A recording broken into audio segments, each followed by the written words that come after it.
নমো নমো শিবলিঙ্গ, দিলাম বেল পাতা, আজ থেকে খুলে গেল ডিসপেন্সারির খাতা।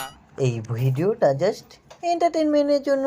বাচ্চারা এবং গুরুজন ব্যক্তিরা এই ভিডিও থেকে দূরে থাকবেন প্লিজ। Thank you. চলো স্টার্ট করা যাক। Hi hi hi. শসা কি দিয়ে খাই বলো তো? তো সাধারণত আমরা স্যালাড দিয়ে খাই বৌদি, কিন্তু আপনার মতো ওইভাবে কেউ খায় না।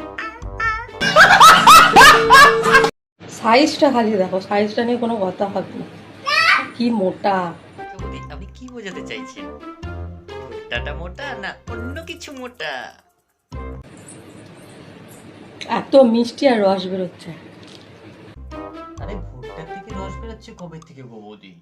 এটা জানা ছিল না বাপের জন্মে? তোমরা কি জানো ভুট্টার থেকে রস বেরোয়? নাকি ভুট্টার রসের কথা বলছি না বৌদি অন্য কিছু ইঙ্গিত করে বলছি? समझ रहे हो समझ रहे हो आप समझ रहे हो ना। শীতকাল আসছে আর এই কলাগুলো সাইজ ঠিক এরকম ছোটই হয়ে যাবে, বুঝেছো?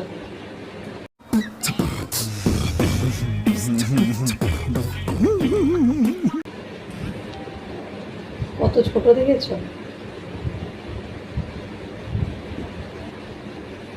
আর কিরকম করে খেতে হয় সেটাও আমি তোমাদেরকে দেখাচ্ছি, ঠিক আছে?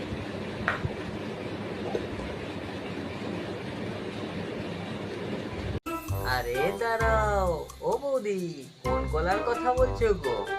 বাগানে যে কলা চাষ হয় সেই কলার কথা বলছো নাকি বৌদি দাদার ওই কলার কথা বলছো? আর কলা তো অনেক খেয়েছি বৌদি, কিন্তু আপনার মতো ওরকম চুষে চুষে কলা খাইনি। সেটা কি ওই কলা খাচ্ছিলে তখন?